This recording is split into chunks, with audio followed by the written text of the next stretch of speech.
Kabanata 231. Ma, ano po yun? Bakit ang ingay ng gabi? Sa oras na ito, lumabas sa kwarto ang isang batang babae na nakasuot ng maskara. Mukha siyang kasing edad ni Chure. Nakasuot ng may tatak na dress, mukha siyang mayabang at dominanti. Tulad ni Lilia may masamang tingin sa kanyang mukha. Siya si Yaslin, ang biolohikal na anak ng kanyang adoptive parents. So ikaw pala.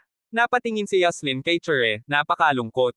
Lumaki siya kasama si Chure, at binigyan siya ng kanyang mga magulang ng pinakamagagandang bagay, ngunit hindi nila maibigay ang kanyang hitsura at figure.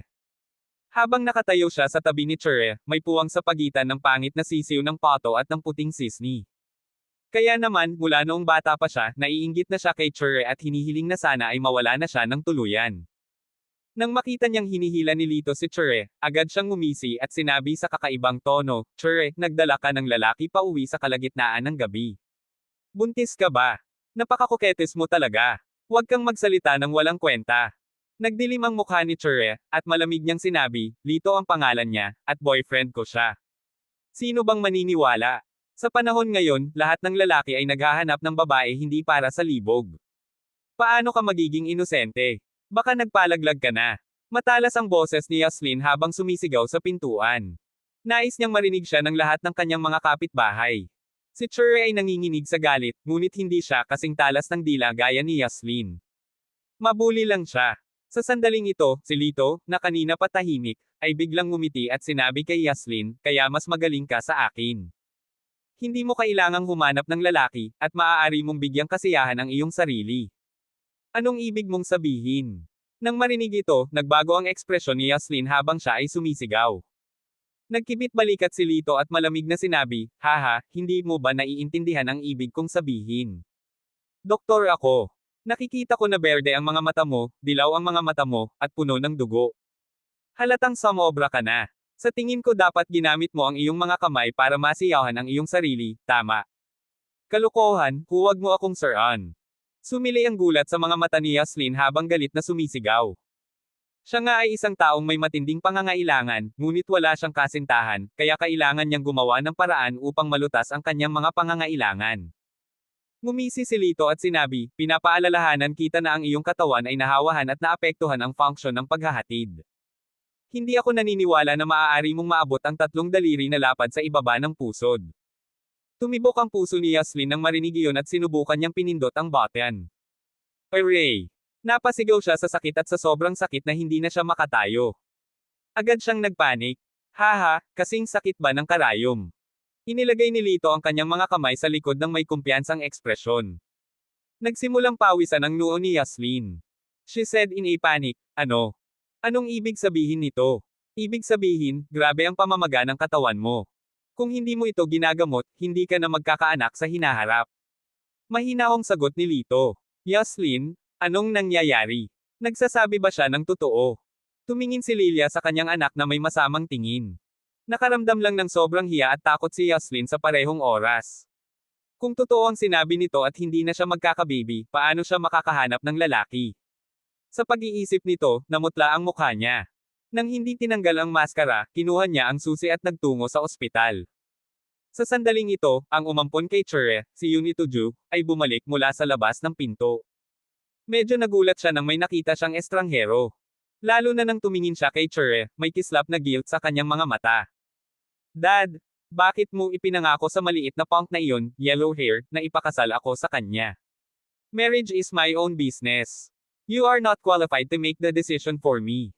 Sabi ni Chure na may pulang gilid ang mga mata. Nag-alinlangan si Yunito. "Well, I've worked so hard to raise you. You should listen to me. I did this for your own good. Para sa akin. Natatakot akong natalo ka na naman sa postahan at may utang ka sa kanya, di ba?" Ngumisi si Chure at sinira ang kasinungalingan ng kanyang adoptive father. Matapos mabunyag ang kanyang kasinungalingan, namula si Yunito at nagalit. "Kung hindi kita pinapasok, namatay ka na. Ano bang masama kung hinayaan kitang pakasalan si yellow hair ngayon?" Isang bakas ng pagdududa ang sumilay sa puso ni Lito nang marinig niya ito. Ayon sa karakter ng mag-asawang Yu, hinding-hindi sila mag-aampon ng anak. Noon, sinundo nila si Chure. Bakit hindi nila siya pinapante sa welfare home? Sa halip, kinailangan nilang palakihin siya ng mag-isa.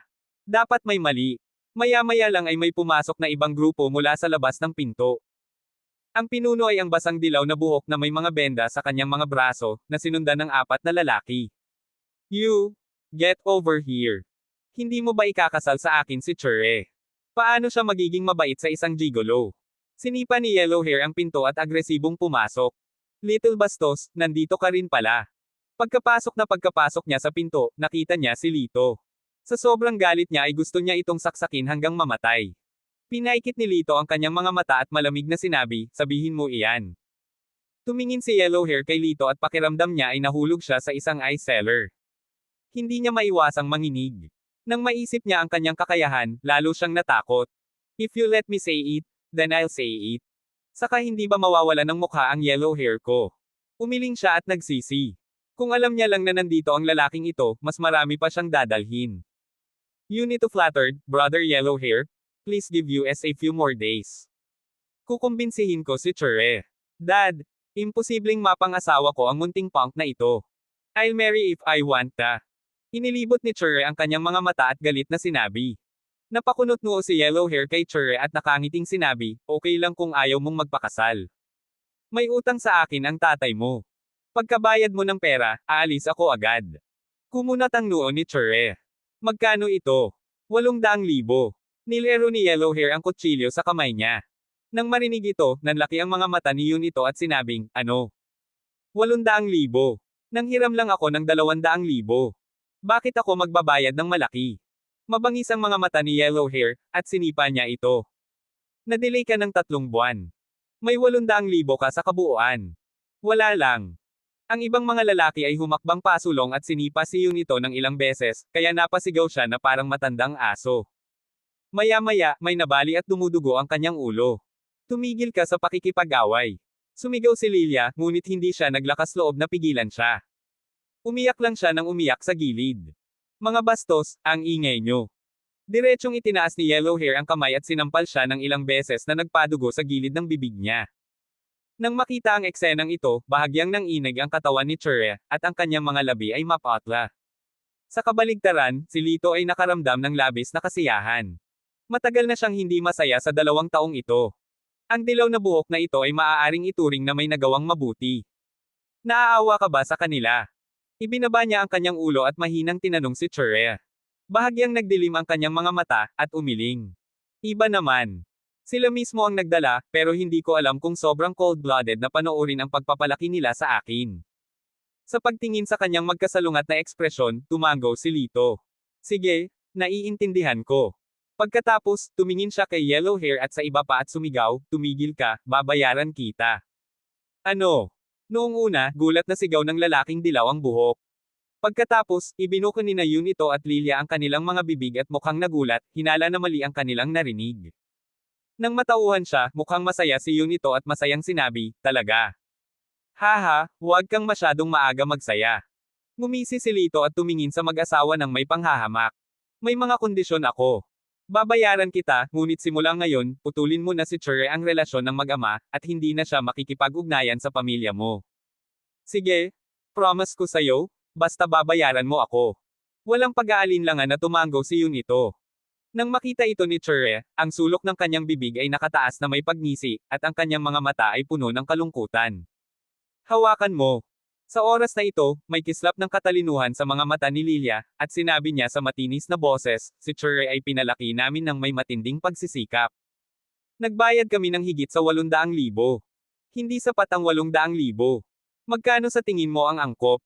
Nang marinig ito, nagdilim ang mukha ni Lito at ninisyon niya ang kanyang puso, napakagaham na babae. Nang marinig ang tanong ni Lito, biglang naging sakam si Lilia. Inikot niya ang kanyang mga mata at sinabing, hindi bababa sa 2,000,000. 2,000,000, masyado ka nang lumayo. Galit na sigaw ni Chure. Kabanata 232. Gayunpaman, pinigilan ni Lito si Chure at tumingin kay Lilia. 2,000,000? Right. Okay, ibibigay ko sayo. No, don't give it. It's not worth it. Sabik na sabik si Chure kaya namula ang kanyang mga mata. Ngumiti si Lito sa kanya ng malumanay. Para sa iyo, sulit ito. Ilang sandali, ang mga luha ng pasasalamat ay lumuha sa mga mata ni Chure. She murmured, bakit ang walang alam mo? Tuwang-tuwa si Lilia at hindi napigil ang mapangiti, hindi ko inaasahan na papayag talaga ang lalaking ito. Ang walang alam talaga. Tuwang-tuwa si Yun ito. 2 milyon iyon. Napakagandang makuha ito ng libre. Sandali lang. Kukuha ako ng pera. Malamig na sinulyapan sila ni Lito at lumabas ng pinto. Hindi siya nakalayo. Bumaba lang siya sa tindahan at humingi ng 2 bag. Pagkatapos ay kumuha siya ng 2 milyon mula sa Zumi Stone Ring at inilagay ito sa bag. Makalipas ang 15 minuto, nang medyo naiinip na sina Lilia, Yellow Hair, at iba pa, bumalik siya na may dalang bag. Kasabay nito, hawak niya ang isang dokumento sa kanyang kamay, na ginamit upang alisin ang batas. Inihagis niya ang bag sa sahig, nabunyag ang mga lila perang papel sa loob, na halos mabulag sina Lilia at Yun ito. Narito ang 2 milyon. Lagdaan ng kasunduang ito at ang pera ay magiging iyo. Sina Yun ito at Lilia ay hindi nagatubili. Mabilis nilang kinuha ang panulat at nagmamadaling pumirma dito. Pagkatapon ng panulat, mabilis nilang hinablat ang bag. Pagtingin sa libo na perang papel sa loob nito, halos maglaway sila. Ang mata ko na tingin sa kanilang mga mata ay parang asong nagugutom na nakikita ang mga buto nito. Sinulyapan sila ng may paghamak, inalis ni Lito ang kanyang tingin at hinawakan ang kamay ni Chure. Let's go. This place will not longer be your home. Oo. Nagniningning ang mga mata ni Chure, at ang kanyang mga mata ay puno ng hindi maipaliwanag na pasasalamat nang tumingin siya kay Lito. Isang masamang tingin ang sumilay sa mga mata ng lalaking may dilaw na buhok habang pinagmamasdan ang magandang figure na nawala sa pinto. Inilabas ni Lito si Chure sa komunidad at pumunta sa malapit na tindahan ng milk tea. Gusto mo ba ng isang tasa ng milk tea? Nakangiting tanong ni Lito. Masunaring tumango si Chure. Nag-order si Lito ng isang tasa ng milk tea para sa kanya, at pagkatapos ay kumislap ang kanyang mga mata at sinabi niya, bigla kong naalala na may isang bagay na hindi ko naipaliwanag sa kanila. Hintayin mo ako dito. Hinawakan ni Chure ang milk tea at nag-aalalang sinabi, paano kung sasama ako sa iyo? No need. Hintayin mo ako dito. Pagkatapos sabihin iyon, tumalikod si Lito at umalis sa tindahan ng milk tea. Sa pamilya Yu, pinaalis ni na Yun ito at Lilia ang yellow hair. Masaya nilang binibilang ang natitirang 1.2 milyon at pinag-uusapan kung paano ito gagastusin. Biglang, putok. Bumukas ang pinto mula sa labas. Nagulat sina Yun ito at Lilia. Mabilis nilang hinawakan ang pera at takot na tumingin sa lalaki. Bakit ka bumalik? Ito ay walang iba kundi si Lito, nakababalik lang. Dahil may hindi pa ako naiisip. Gusto kong tanungin kayong dalawa. Ang kanyang bibig ay nakabaluktot sa isang malamig na arko. Ano yon? Nagkatinginan sina Yun ito at Lilia. Pareho silang may masamang pakiramdam. Tinitigan sila ni Lito ng matalas na mga mata. Paano mo sinundo si Chure? O, si Chure ba talaga ang sinundo mo? Anong ibig mong sabihin? Nang marinig ito, nagbago ang mukha ni Yun ito, at bakas ng pagkakasala ang sumilay sa kanyang mga mata. Mabilis niyang iniwasan ang mga mata ni Lito. Malakas na tumili si Lilia, syempre sinundo namin siya, kung hindi. Anong ibig mong sabihin? Nagsisinungaling ka. Malamig na sigaw ni Lito. Ang kanyang mga mata ay malamig, at isang gintong liwanag ang kumislap sa kanyang mga mata. Ang mga mata ng walang laman. Nakakabighani ito. Marahas na nang inag si Yun ito, at ang kanyang mukha ay biglang naging mapurol. Tinitigan niya ng diretso si Lito, nang walang anumang ekspresyon. Tanungin ulit kita. Sinundo mo ba si Chure? Umiling si Yun ito at walang emosyong sinabi, na parang robot, hindi. Nanlamig ang mukha ni Lilia. Hinampis niya ang asawa at pinagalitan, anong pinagsasabi mo? Manahimik ka. Hindi siya pinansin ni Lito at nagpatuloy sa pagtatanong, kung gayon, saan siya nanggaling? 14 na taon na ang nakalilipas, ang isa sa aking mga kaibigan ay isang human dealer. Isang araw, kumuha siya ng isang maliit na batang babae mula sa kabisera at iniabot ito sa akin sa takot. Hiniling niya sa akin na palakihin siya at binigyan ako ng 100,000. Sinabi niya na siya ay nakagawa ng isang malaking pagkakamali at nakasakit sa isang tao na hindi niya dapat gawin. Kung siya ay nalaman, siya ay mamamatay na walang libingan. Hiniling niya sa akin na itago ng mabuti si Chure. Wala siyang ibang gustong sabihin. Noong panahong iyon, si Chure ay 4 na taong gulang pa lamang. Siya ay nadroga. Maliban sa kanyang pangalan, wala siyang maalala. Inihayag ni Yun ito ang katotohanan ng detalyado. Nasaan ang kaibigan mo? Nakakuyom na ng mahigpit ang mga bakal na kamao ni Lito. Sinabi ni Yun ito, namatay siya sa cancer 2 taon na ang nakakaraan. Aside, galit na galit si Lilia kaya itinaas niya ang kamay at sinampal ang asawa. Ang walang utak mo, paano mo sasabihin ang totoo? Ang sampal na ito ay gumising kay Junito. Agad na naging malinaw ang kanyang ekspresyon. Agad naman siyang nagsisi. Anong nangyari sa akin ngayon lang? Sa oras na ito, inilabas ni Lito ang kanyang mobile phone. Sa screen ng telepono, may recording page. Ni-record ko na ang sinabi mo. Pinoprotektahan mo ang mga human trafficker at tinutulungan silang magtago ng mga bata. Kung ibibigay ko ang recording na ito sa pulis, ano sa tingin mo ang mangyayari? Nang marinig ito, natakot si Junito kaya namutla ang kanyang mukha. Nanlambot ang kanyang mga tuhod at lumuhad siya sa sahig. Pakiusap, huwag kang tumawag ng pulis. Nagkamali ako. Alam kong mali ako. Hinawakan ni Junito ang hita ni Lito, umiiyak at sumisigaw. Nang makita ni Lilia ang recording, natigilan din siya. Hindi na siya ganoon kaisenggit at mayabang gaya ng dati. Napaupo siya sa sahig at umiiyak at napaungol. Okay lang kung gusto mong bitawan kita. Ang pera ko. Bahagyang ngumiti si Lito. Ibalik mo, ibalik mo. Agad namang nag-react si Junito at iniabot ang pera kay Lito. Bagamat nag-aatubili si Lilia, ayaw niyang makulong ang kanyang asawa, kaya kailangan niyang ilabas ang lahat ng pera. Tumanggaw si Lito na may kasiyahan. Kinuha niya ang pera at umalis. Pagdating niya sa pinto, sinabi niya, mula ngayon, huwag ka nang magpakita sa harap ni Chure. Kung hindi, makukulong ka. Tumanggaw si Junito na parang iihi. Nais niyang hindi na niya makita muli sina Lito at Chure. Nang umalis si Lito, nagkatinginan ang mag-asawa at muling napaluha. Nako, napakamalas natin. Nang bumalik sina Lito at Chure sa Badok University, 12:00 na ng gabi, at sarado na ang dormitoryo. I have no choice. Sa hotel na lang ako kukuha ng kwarto. Tumingin si Lito sa nakalock na pinto at bumaantong hininga. Nang marinig ang dalawang salitang, magpakasal tayo, dalawang pulang ulap ang lumutang sa mukha ni Chure, at nahihiyang ibinaba niya ang kanyang mga mata. Napagtanto din ni Lito na hindi nararapat ang kanyang mga salita. With an embarrassed expression, he coughed dryly and said, "No, don't get me wrong. I mean to book a room for you, and I'll go home to sleep." Namula si Chure at bumulong, hindi na kailangang magpaliwanag. Naniniwala ako sa iyo. Pumunta sila sa malapit na hotel at nag-book ng kwarto. Nang papaalis na sila ay biglang may inabot sa kanila ang receptionist ng isang maliit na paper bag. May event ngayon. Kahit sinong mag-asawa na makakakuha ng kwarto ay bibigyan ng mga regalo. Pagkatapos ay sinabi niya kay Lito, "Binata, napakaswerte mo. Napakaganda ng iyong kasintahan. Napakaraming taon na akong nasa front desk, ngunit hindi pa ako nakakita ng ganoong kagandahang babae. Samantalahin ang pagkakataong ito. Salamat." Hinawakan ni Lito ang kanyang ilong, kinuha ang paper bag, at nagmamadaling hinayla si Chure. Kung hindi siya mabilis umalis ay hindi niya alam kung ano ang sasabihin ng receptionist. Pagdating nila sa kwarto ay nagkatinginan sila at ilang sandali pa ay hindi nagsalita. Medyo stagnant at mainit ang hangin. Kung ganoon, mauna na ako. Binasag ni Lito ang katahimikan at napakamot ng ulo. Hinawakan siya ni Chure at kinusat ang kanyang namumuong mata. Nakaawang sabi niya, "Huwag kang umalis, okay?"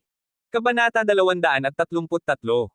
Hindi niya inaasahan na hihilingin sa kanya ni Chure na manatili, kaya medyo nagulat siya. I mean, medyo natatakot ako sa sarili ko. Sa pagtingin sa nabigla na ekspresyon ni Lito, alam ni Chure na mali ang pagkakaintindi niya, kaya namula siya at nagpaliwanag. Naisip ito ni Lito at pumayag. Bilang isang may sapat na gulang na babae, malamang na hindi siya nag-iisa sa labas. "Then I'll keep you company," nakangiti niyang sabi. Nagkaroon muli ng katahimikan. Umubo si Lito at sinabing, "Gabi na. Maligo ka na at matulog ka na." Tumanggaw si Chure at pumunta sa banyo. Nakaramdam ng pagkabagot si Lito, kaya binuksan niya ang TV at walang isip na lumipat ng channel. Maya-maya, bumukas ang pinto ng banyo. May puting ambon, lumabas si Chure na nakasuot ng puting bathrobe. Walang kamalay-malay na tumingin si Lito at agad na napabuntong hininga. Ang kanyang maselang mukha ay kulay rosas at malambot dahil sa singaw, at ang kanyang buhok ay basa sa kanyang mga balikat. Medyo maluwag ang kwelyo ng kanyang bathrobe na nagpapakita ng malabong magandang tanawin. Sa ibaba niya ay dalawang tuwid at payat na paa. Nanlaki ang mga mata ni Lito at nilunok niya ang kanyang laway. Nakaharap sa kanyang nagninangas na mga mata, hindi alam ni Chure kung saan ilalagay ang kanyang mga kamay. Namula siya at hindi alam ang gagawin. Napaka-cute niyang tingnan. Biglang napagtanto ni Lito na masyadong halata ang kanyang tingin, kaya mabilis niyang iniwas ang kanyang tingin. Anong regalo ng hotel? Para mabawasan ang hiya, iniba niya ang usapan at kinuha ang maliit na paper bag. Sa oras na ito, nahulog ang bagay sa paper bag. Nang makita nila ang bagay na iyon ay para silang tinamaan ng kidlat. Kondom pala yon. Sa bilis ng kidlat, sinipa ni Lito ang mga kondom at saka umupo ng tuwid na nagkunwaring walang nangyari.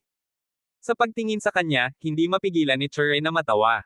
Lumapit siya kay Lito, niyakap siya, at malumanay na sinabi, mula ngayon, ganap na akong kakapit sa iyo. Naamoy ang sariwang halimuyak ng kanyang katawan, napakilo si Lito at niyakap ang payat na baywang ni Chure.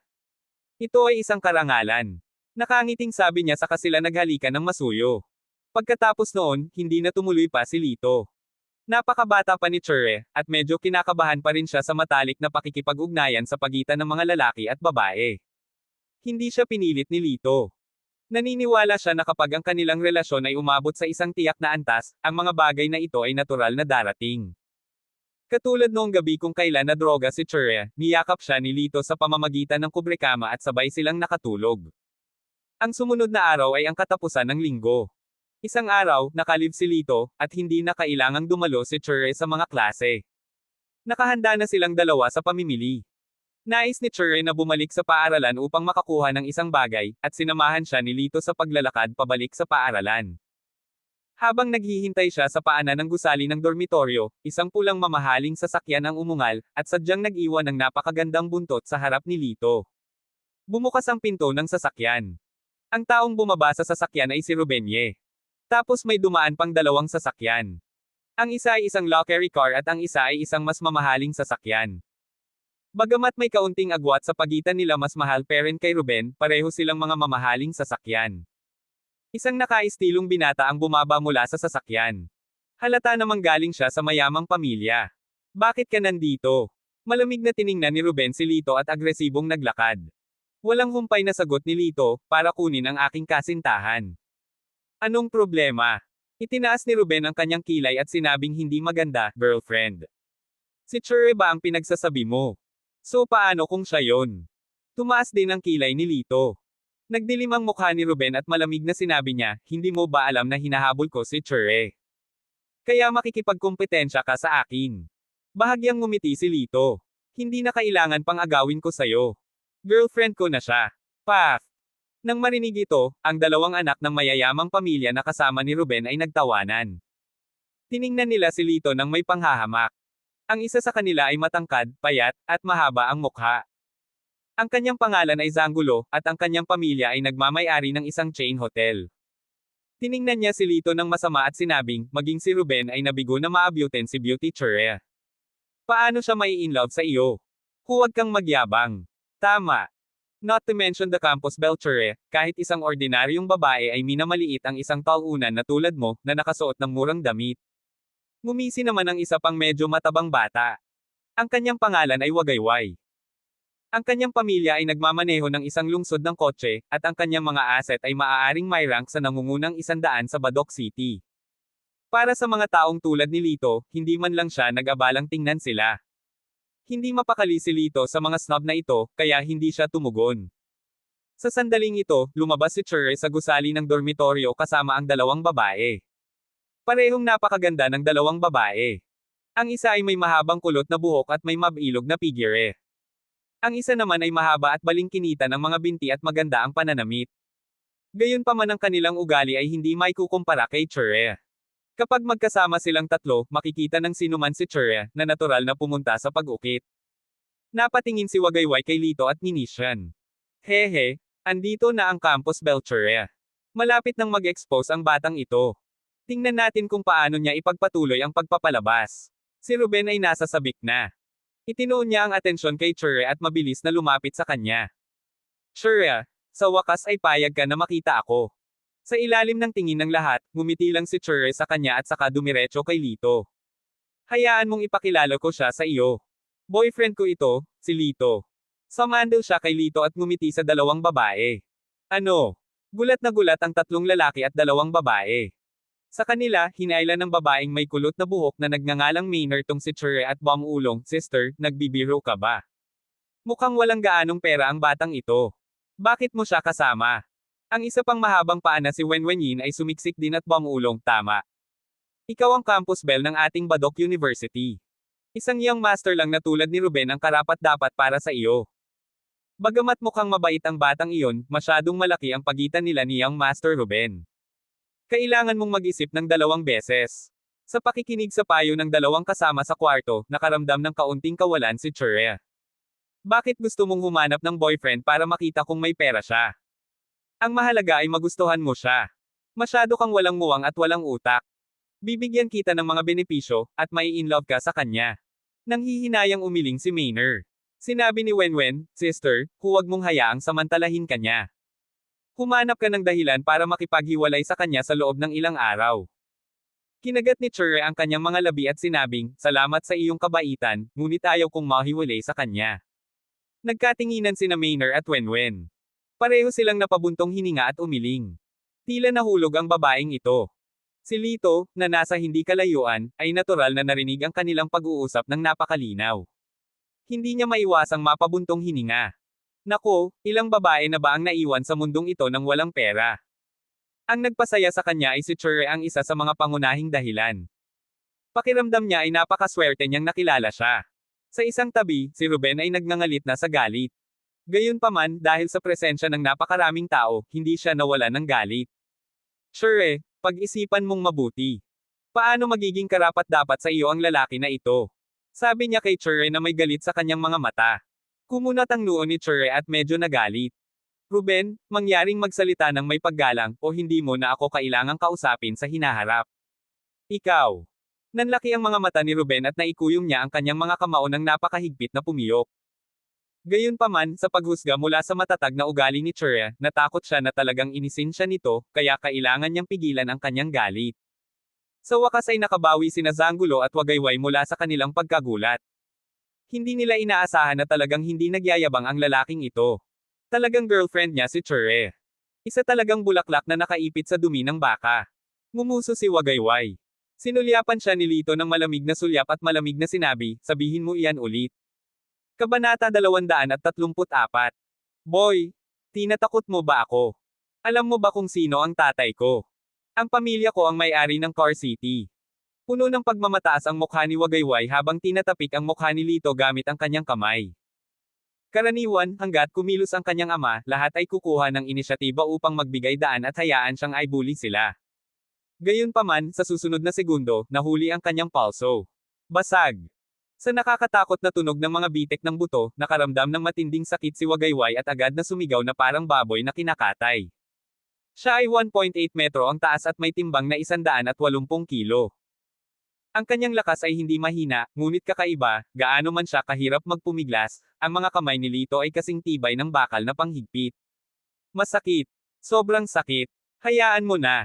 Wala pang 10 segundo, naging purple ang mukha ni Wagayway, at malapit na siyang mawala ng hininga.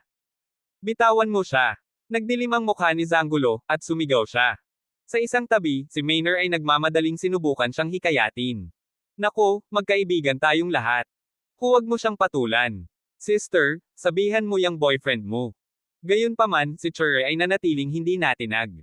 Nagsalita siya ng masungit, maliban kung humingi siya ng tawad. I apologize. I apologize. I'm sorry. Naramdaman ni Wagayway na malapit nang mabali ang kanyang kamay.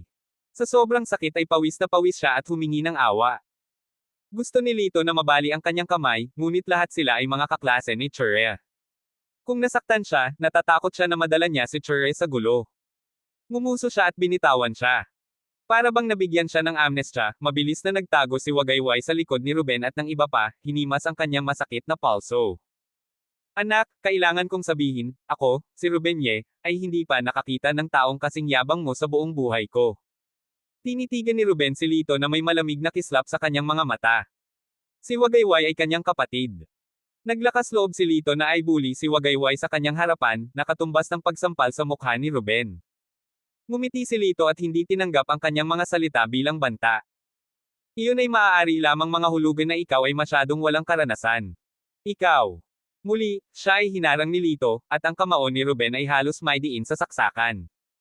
Aside, the 3 girls pursed their lips and tried their best na huwag tumawa.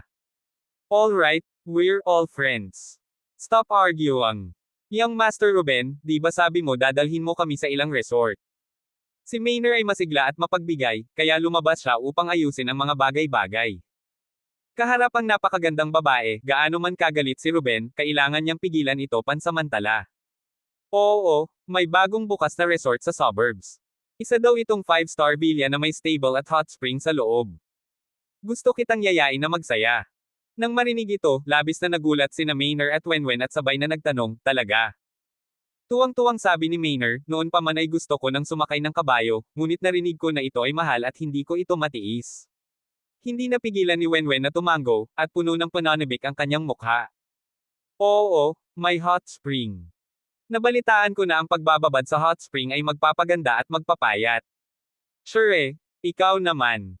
Sa oras na ito, tumingin si Ruben kay Chure at direktang itinuring si Lito, na nasa tabi niya, bilang hangin. Ako. Napatingin si Chure kay Lito. Sa katunayan, gusto niya talagang sumakay ng kabayo at maligo sa hot spring, ngunit dahil kay Ruben, ayaw niya. Nakita ni Lito ang pagnanasa sa kanyang mga mata at sinabing, kung gusto mong pumunta, sasama ako sa iyo. Talaga. Napakabait mo. Masayang ngumiti si Chure. Sa pagtingin sa matalik na pakikipag-ugnayan sa pagitan ng dalawa, lalo na kay Chure, na masayang nakangiti kay Lito, si Ruben ay nagseselos kaya gusto niyang putulin siya ng kanyang mga mata. Kung tama ako, private resort ang sinasabi mo, di ba? Tumingin si Lito kay Ruben. Malamig na umungol si Ruben. Masyado kang marunong. Tumango si Lito at nag-isip, ito talaga ang tindahan ni Junhong Liang. Binigyan siya ni Junhong ng gold card noong mga oras na iyon. Aba, gamabi na. Tara na. Malamig na sumulyap si Ruben kay Lito at pagkatapos ay sinabi kay Chure at sa iba pang dalawang babae, kunin ninyo ang kotse ko. Tahimik na umatras si Chure at tumingin kay Lito. Ano naman sayo? Ngumiti si Lito at sinabing, may gagawin pa ako. Pupunta ako doon mamaya. Pwede ka munang sumama sa kanila. Kung gayon hihintayin kita. Tumingin si Chure sa kanya at nag-aatubili na lumabas ng kotse. Matapos maisara ang likurang pinto, tumingin si Ruben kay Lito at sinabing may nakakainsultong ngiti, ano ang problema? Sasakay ka ba ng bus? Mukhang walang bus doon. Hindi mo kailangang mag-alala tungkol dyan. Ngumiti nang walang pakialam si Lito. Nang may nguso, sumakay si Ruben sa kotse. Pagkatapos, pinaandar din ni Nazangulo at Wagayway ang kanilang sariling mga sasakyan, at ang tatlong sasakyan ay umuungal palayo. Pagkaalis ng lahat, nagpabalik-balik si Lito sa campus. Naglakad siya ng maluwag, parang may hinihintay. Sa pagkakataong ito, biglang tumunog ang kanyang cellphone. Sumulyap sa tumatawag na pakunot ang sulok ng kanyang bibig na para bang hinulaang magkakaroon ng ganitong tawag. Hello, Boss Liang. Sa kabilang banda, puno ng sakit ang boses ni Junhong Liang. Kuya Lito, masakit na ang tuhod ko simula kaninang umaga, at ngayon masakit na hindi na ako makalakad. Bahagyang ngumiti si Lito. Matagal ko nang sinabi sa iyo na hindi uobra ang anting-anting ni Rui Wang. Lalala lang nito ang kalagayan mo. Oo, hindi ko dapat pinakinggan ang charlatan na iyon noong mga oras na iyon. Kuya Lito, ganito pa ba ang pakikitungo sa akin ngayon? Alam mo, bukas ang public security villa ngayon, at marami akong social activities. Hindi ako pwedeng umupo na lang sa wheelchair para libangin ang sarili ko. Nang banggitin si Rui, labis na nang hinayang si Junhong na hindi niya alam kung gaano kalakas si Lito noong panahong iyon. Sinabi ni Lito, syempre kaya ko itong gamutin. Basta mag-apply ako ng ilang karayom, malaya kang makakalakad kaagad. Nang marinig ito, si Junhong, na may malungkot na mukha, ay agad na nagliwanag sa tuwa. Nasa manor house ako ngayon. Kung free ka ngayon, magpapadala ako ng susando sayo. Oo, nasa Badok University ako. Walang pakialam na sumagot si Lito at itinago ang kanyang telepono. Ang mga sulok ng kanyang bibig ay nakakurba sa isang mahinang ngiti. Maya-maya, dumating na ang driver ni Junhong. Nakaupo sa eleganteng sasakyan, mabilis na tiningnan ni Lito ang likuran ng kotse sa labas ng bintana at naramdaman niya na kailangan niyang kumuha ng lisensya sa pagmamaneho. With his current assets, kahit bumili siya ng world-class na sports car, hindi man lang siya makakurap. Sa pamamagitan ng kotse, mas maginhawa para sa kanya na ilabas si Chure para maglaro. Matapos ang mahigit isang oras na pagmamaneho, sa wakas ay nakarating sila sa bundok ng seguridad ng publiko sa mga suburb. Ang manor house ay matatagpuan sa tuktok ng bundok. Sinakop nito ang isang malawak na lugar at napakaganda ng hitsura mula sa malayo. Natanggap na ng guard ang notice. Nang makita niyang utos iyon ni Junhong ay agad niya itong pinapasok. Ang kotse ay nagmaneho hanggang sa isang tahimik na patio at huminto. Sa bakuran, may isang magandang hugis na bilya na napapalibutan ng maraming bulaklak at puno, puno ng sigla. Matagal nang naghihintay ang personal secretary ni Junhong. Mabilis niyang pinagbuksan siya ng pinto at masigasig na sinabi, Mr. Argel, Mr. Liang is waiting for you. Well, please lead the way. Inilagay ni Lito ang kanyang mga kamay sa likod at bahagyang tumango. Pagkapasok sa bilya, sa bulwagan, may dalawang lalaki, maliban kay Junhong. Pareho silang nasa edad 40 o 50. Ang isa ay isang matabang lalaki na may bilog na mukha, may ngiti sa kanyang mukha, at ang isa naman ay isang katamtamang laki ng lalaki na may tusong mga mata. Nandito siya, ang little miracle working doctor na sinasabi ko, andito siya. Nang makita niya si Lito, lumiwanag ang mga mata ni Junhong, na para bang nakakita siya ng tagapagligtas. Kabanata 235. Halika, ipapakilala kita. Ito si Orlando Zhou, ang direktor ng Municipal Logistics Bureau. Itinuro ni Junhong ang lalaking bilog ang mukha. Tumango si Lito sa kanya. Kumusta, Direktor Zhou? Tumingin muli si Junhong sa tusong lalaki. Ito ang sikat na lalaki sa Badok City, ang pinuno ng Yis Group, si Robert Ye. Natigilan si Lito. Kaya ito ay si Robert Ye, ang pangalawang tiyo ni Ruben Ye. Ito ay kawili-wili. Nang makita si Lito, labis na nagulat si Orlando. Sa orihinal, narinig niya mula kay Junhong na ang doktor na gumagawa ng milagro ay dapat na hindi bababa sa 40 taong gulang, gaano man siya kabata. Sino ang nakakaalam na siya ay talagang bata? Nagkatinginan sila ni Robert. Pareho silang nagdududa. Hindi napigilan ni Orlando na sabihin, Boss Liang, ng buong paggalang, hindi ba't napakabata pa nitong doktor na gumagawa ng himala? Kailangang may pa ng mga kasanayang medikal sa buong taon. Napakabata pa niya, kaya nag-aalala ako. Naiintindihan ko ng mabuti ang mga pag-aalala ni Director Zhou. Nagkaroon din ako ng parehong mga alalahanin noon, ngunit nang nakita mo ang paraan ni Brother Lito, lubos akong makumbinsi. Ikinaway ni Junhong ang kanyang kamay at nakangiting sinabi. Nang marinig ito, muling tumingin sina Orlando at Robert kay Lito, at mas naging curious sila. Sa sandaling ito, sumimangot si Junhong at nagpakita ng napakasakit na ekspresyon. Ipinatong niya ang kanyang mga kamay sa kanyang mga tuhod, at muling sumakit ang kanyang mga kasukasuan. Pinaikit ni Lito ang kanyang mga mata at nagmamadaling sumulong upang suriin ang sitwasyon. Halos ma-deform na ang mga tuhod ni Junhong, na mukhang kakaiba. Nang makita ito, umiling si Orlando at sinabing, natatakot akong huli na ang lahat. Mayroon akong kaibigan na hindi kasing seryoso niya. Hindi siya makalakad ng matagal. Ngayon ay lalabas siya na may wheelchair. Nang marinig ito, agad na namutla ang mukha ni Junhong. Kuya Lito, ang pa ako. Don't worry. Sabi ko na nga pwede gumaling. Hindi nagmamadaling inilabas ni Lito ang mga pilak na karayom, at mabilis na ipinasok ito sa kanyang mga tuhod. Sa wakas, dahan-dahan niyang pinahihit ang dulo ng karayom, at tinurok ang genuine chi dito. Naramdaman na lamang ni Junhong ang mainit na agos na pumapasok sa kanyang mga binti. Ang kanyang orihinal na matigas na mga kasukasuan ay tila nababad sa isang mainit na bukal, at ang bawat butas ay bukas ng comfortable. Makalipas ang ilang sandali, nawala ang sakit. Namula ang mukha ni Junhong, at tuwang-tuwa siyang sumigaw, hindi na masakit, hindi na talaga masakit ang binti ko. Parehong nagulat sina Orlando at Robert. Naisip nila, hindi naman, totoo ba? Pagkatapos nito, ginamit ni Lito ang parehong paraan upang gamutin ang kanyang kabilang binti. Bueno, maaari mo nang subukang tumayo. Huminga ng malalim si Lito, iniligpit ang mga pilak na karayom, at sinabi kay Junhong. Napasandal si Junhong sa mesa at unti-unting tumayo. Sa ilalim ng hindi makapaniwalang tingin ni Orlando at Robert, tumayo siya. Haha, Lito, you're really amazing. Parang bumalik ang mga binti ko sa kabataan. Hindi lang hindi na masakit, sobrang flexible din. Tuwang-tuwa si Junhong na namula ang kanyang mukha. Parang bata, tuwang-tuwa siyang naglakad pabalik-balik sa bulwagan. Pinagmamasdan si Junhong na naglalakad ng maayos at masigla, nagulat sina Orlando at Robert. Nakita nila ng sarili nilang mga mata ang masakit na tingin ni Junhong. Hindi nila maiwasang tumingin kay Lito na may kakaibang ekspresyon kumpara kanina. Wala na silang anumang pagdududa, ngunit sa halip, napuno sila ng paggalang. Director Zhou, ngayon dapat kang maniwala sa aking mga kasanayan sa medikal. Ngumiti si Lito kay Orlando. Sa tingin ng pagpapahalaga, napabuntong hininga si Orlando at sinabing, ikinalulungkot ko talaga na nasaktan kita ngayon. Hindi ko inaasahan na mayroon talagang isang batang himalang doktor sa mundo. Mahinhin na ngumiti si Lito. Director Zhou, binobola mo ako. Gagamutin ko rin ang sakit mo. Paano mo nalaman na nandito ako para magpatingin sa doktor? Sinabi ba sa'yo ni Boss Liang? Nagulat si Orlando. Nagmamadaling sinabi ni Junhong, hindi ko sinabi, ngunit sa tingin ko ito ay isang pirasong cake lang para kay Kuya Lito. Napukaw ang interes ni Orlando. Hindi siya naniniwala na napakagwapo at napakabata ni Lito. Sabi niya, okay, then tell me, what's wrong with me? Lito said, to be exact, it can't be considered a disease. It can only be considered as headache. It's a burp. Every night, after about 7 o'clock, it will start to burp continuously. It will not stop until about 5 o'clock in the morning.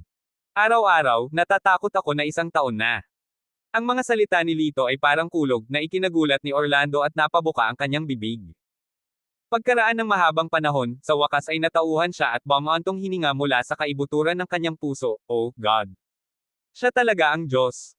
Hindi lang ang mga sintomas, kundi pati na rin ang oras ay eksaktong pareho. Ikaw ay isang Diyos na mahuhulaan ang mga bagay tulad ng Diyos. Dahil dito, napabuntong hininga siya at mukhang distressed. Ang sakit na ito ay nagpahirap sa akin sa loob ng halos isang taon. Hindi lang hindi makatulog ng maayos, iniisip din ng mga mahal ko sa buhay na maingay ako. Humiwalay silang natutulog sa akin na makakaapekto sa relasyon ng mag-asawa. Sa taong ito, binisita ko ang lahat ng mga ospital sa bansa. Nakita ko na ang lahat ng tradisyonal na local medicine at western medicine. Marami na akong naturok na karayom at uminom ng maraming gamot, ngunit hindi ito gumana. Ang daming sinabi ni Orlando, lalo siyang nadismaya. Mukha siyang desperado. Masyado na siyang nakaranas ng pagkabigo sa taong ito, kaya wala siyang pag-asa sa pagkakataong ito. Pakiramdam niya ay wala ng pag-asa sa kanyang buhay. Director Zhu, napakaswerte mo talaga na nakilala mo ako sa sakit na ito. Natatakot ako na baka hindi ito magamot ng ibang mga doktor. Nakangiting sabi ni Lito. Sa pamamagitan ng kanyang X-ray vision, nakita niya ang isang maliit na tumor na lumalaki sa tiyan ni Orlando. Sa isang napakalihim na kulubot, kahit na ang pinaka-advanced na pangagham na instrumento ay hindi matukoy ito. So, may paraan ka para gumaling ako. Nanginginig ang katawan ni Orlando sa pananabik. Tumango si Lito at sinabing, oo, ngunit hindi ito nararapat ngayon, dahil kailangan mong tumanggap ng pansamantalang paggamot. Kung may oras ka bukas, gagamutin kita bukas ng umaga. Tandaan, huwag kumain o uminom ng tubig. Okay, give me your phone number and I'll contact you then. Si Orlando ay hindi nang ahas na tumanggi. Paulit-ulit siyang tumango. Ibinigay ni Lito kay Orlando ang kanyang numero ng mobile phone. Sa oras na ito, tumingin si Orlando kay Lito at tila may iniisip. Siya ay nag-alinlangan at nagtanong, noon, isang kakaibang sakit ang sumiklab sa Badoc City, at ang mga tao ay nataranta. Sinasabi na ito ay salamat sa isang napakabatang magic doctor na nakabuo ng isang maunawang gamot at napawi ang krisis. Ang magic doctor ba ay? Natigilan si Lito. Hindi niya inaasahan na si Direk Zhu ay may ganoong kalakas na imahinasyon. Anyway, wala namang dapat itago. Diretso siyang tumango. Oo, ako nga. Naku, ikaw pala ang miracle-working doctor na nagligtas sa buong Badoc City. Sorry. Lalong tumindi ang paghanga ni Orlando Zhou kay Lito, at patuloy niyang ikinulong ang kanyang mga kamay. Laking gulat din ni Junhong. Kahit na malayo siya sa Gang City, narinig niya ang kakaibang sakit sa Badoc City. Hindi niya inaasahan na ang bayaning nagligtas sa buong lungsod ng mag-isa ay si Lito. He's really a young hero. He's amazing. Si Robert Ye ay patuloy na tumatango, at ang kanyang mga mata ay kumislap ng may katalinuhan. Paano niya tatalikuran ang pagkakataong makilala ang gayong manggagamot na gumagawa ng milagro? Agad niyang iniabot ang kanyang business card. This is my personal phone number. With your contribution, I must treat you to dinner another day. Mr. Ye, masyado kang magalang. Ngumiti si Lito at kinuha ang business card. Naisip niya sa kanyang sarili, si Robert ay isa sa nangungunang 3 master sa business circle ng Badoc City. Hindi ko alam kung gaano karaming tao ang gustong makipagrelasyon sa kanya. Hindi ko inaasahan na makikilala ko siya nang hindi sinasadya. Habang sila ay nag-uusap at nagtatawanan, biglang tumunog ang cellphone ni Lito. Nakita niyang text message iyon mula kay Churya, nagtatanong sa kanya kung kailan siya darating. Iniligpit ni Lito ang kanyang mobile phone at sinabi kay Junhong at sa iba pa, mayroon akong ilang kaibigan na pumunta rito upang maglaro. Pupunta ako at hahanapin muna sila. Nang marinig ito, ikinaway ni Junhong ang kanyang kamay at sinabing, dahil kaibigan ka ni Brother Lito, wala kang bayad. Pagkatapos, tinawag niya ang kanyang personal na katulong at inutusan, go. Maghanda ng ilang espesyal na presidential suite para sa mga kaibigan, kainigan ni Kuya Lito. Agad naman itong sinimulan ng kanyang personal assistant. Si Lito ay hindi tumayo sa seremonya kasama si Junhong at tinanggap ito kaagad. Pagkatapos lamang magpasalamat sa kanya, sumakay siya sa tour car na kakaiba sa manor at umalis. Habang nasa daan, tinawagan niya si Chure at nagtanong, nasaan ka? Nakarating na kami. Medyo nasasabik ang boses ni Chure. Nasa kwadre kami. Sasakay tayo sa mga kabayo mamaya. Halika dito dali. Sa telepono, malabo na maririnig ang tawa ng dalawa pang babae. Lalo itong masigla. Kabanata 236. Sige, pupunta ako dyan. Sabi ni Lito sa malalim na boses. Sa sandaling ito, sa kwadra, sa sandaling ibinaba ni Chure ang kanyang mobile phone, lumapit si Maynard at sinabing may makahulugang ngiti, ano? Hindi mo kayang makipaghiwalay sa kanya sa ganoong kaikling panahon. Namula si Chure at nahihiyang sinabi, huwag kang magsalita ng kalokohan. Tinanong ko lang siya kung dumating na siya. Napabuntong hininga si Wenwen at sinabing, hindi ko akalain na si sister ang unang naging single sa dormitoryo natin, pero hindi naman ako naiinggit. Masyadong ordinaryo si Lito. Ayokong makahanap ng ganyang boyfriend. Wenwen, anong tingin mo sa akin? Pwede ba kitang maging girlfriend? Sa isang tabi, lumapit si Wagayway at sinabi sa mahinang boses. May 4 na babae sa dorm ni Chure, at si Churo ang campus belle. Si Maynard at Wenwen ay ang campus bells, kaya ang dormitoryo nila ay tinawag na dormitoryo ng Diyosa. Ang makasama ang 3 maseselang bulaklak na ito ay ang pangarap ng lahat ng mga lalaki sa Badok University. Ang songgit mo. Umalis ka nga dito. Bulong ni Wenwen. Hindi lamang siya nakakainis, ngunit siya rin ay napaka-cute. Kung titingnan ang kanyang maselang hitsura, lalo siyang minahal ni Wagayway. Sumunod siya sa likod niya at hindi siya umalis. Sa oras na ito, lumapit si Ruben kay Chure at nakasimangot na sinabi, Chure, pinag-isipan mo ba talaga ito? Makinig ka sa akin, hindi ka mapasaya ni Lito. Ang mga mata ni Chure ay kumislap sa pagkainip, ngunit siya ay may magandang ugali. Matiyag ang sinabi niya, sa iyong mga mata, ang ibig sabihin ng kaligayahan ay pera, tama ba? Hindi ba't ganoon nga? Mukhang nasasabik si Ruben. This is a money society. Money represents everything. Kung wala kang pera, wala ka. You are a perfect girl. You should live the life of a noble woman, instead of waste your youth on firewood, rice, oil, and salt. Bigla niyang hinawakan ang mga balikat ni Chure at same time na sinabi, kung kasama mo si Lito, magiging masungit ka lang na babae. Pero kung kasama mo ako, ay spoil kita bilang isang prinsesa. Bitawan mo ako. Naiinis si Chure sa haplos ng ibang lalaki. I won't let go. You are mine. Hindi ka dapat kasama sa tauna na iyon. Ang mga mata ni Ruben ay pula, at siya ay umungal. Napakabangis ng kanyang mukha, at pinilit niyang yakapin si Chure. Nang makita ito, parehong nabigla sina Maynard at Wenwen. Mabilis silang umakyat para hilahin si Ruben Ye. Young Master Ye, matatakot mo si sister. Sa sandaling ito, isang malamig na boses ang dumating, napakatapang mong asarin ang aking kasintahan. Nang marinig ito, ang mga mukha ng lahat ay nanlamig habang nakatingin kay Lito, nakara-rating lang. Huminahon din si Ruben. Binitawan niya si Chure at tinignan si Lito ng masama.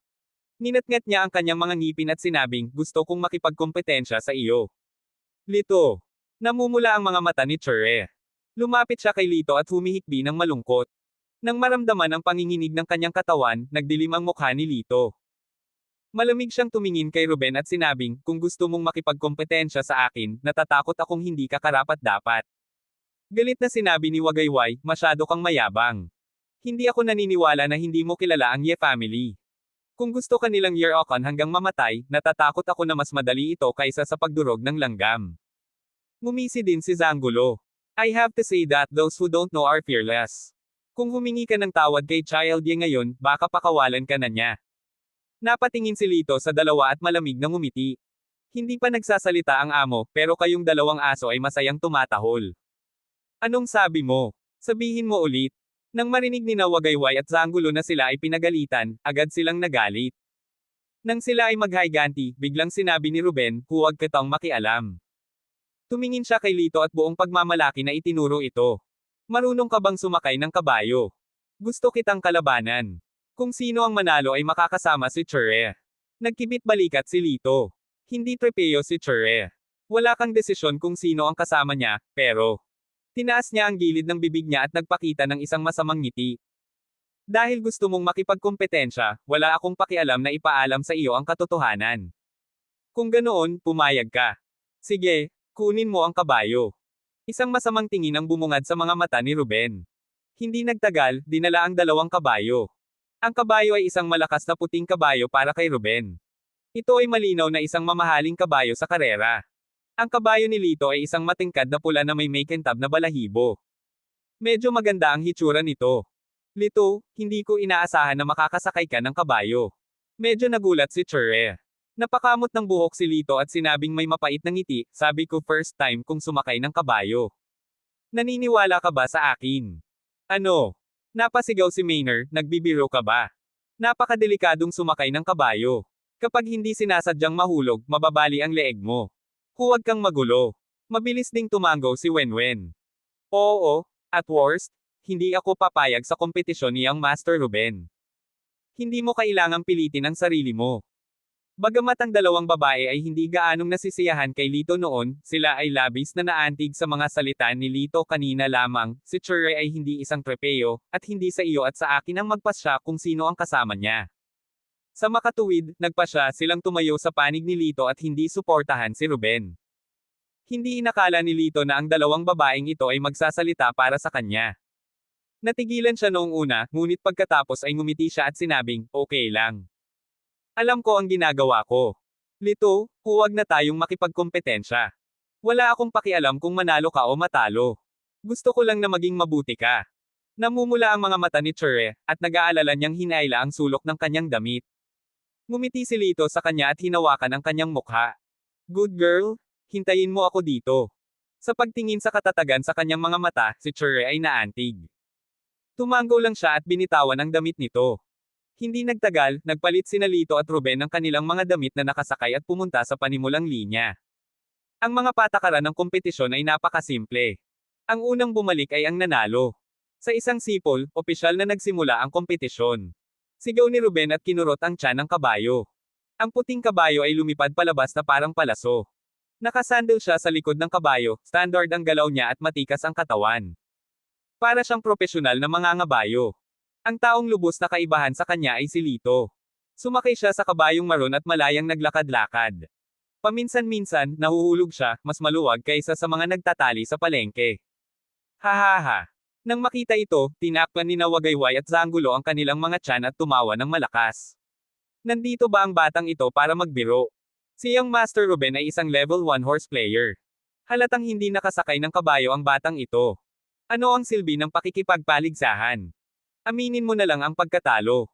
Sa sandaling ito, magkahawak kamay sina Chure, Maner, at Wenwen, sa sobrang kaba na hindi sila makapagsalita. Sa field, sa sandaling sumakay si Lito sa kabayo, naramdaman niyang may mali. Bagamat mukhang normal ang kabayo, ang mga kalamnan nito ay napakatigas. Tila na-injected ito ng ilang nerve pressure, na humantong sa pagkawala ng kontrol ng mga kalamnan nito. Hindi man lang ito makalakad sa isang tuwid na linya, lalo na sa pagtakbo. Obviously, may ginawa sa kabayo. Kung tungkol sa taong gumawa nito, ito ay maliwanag.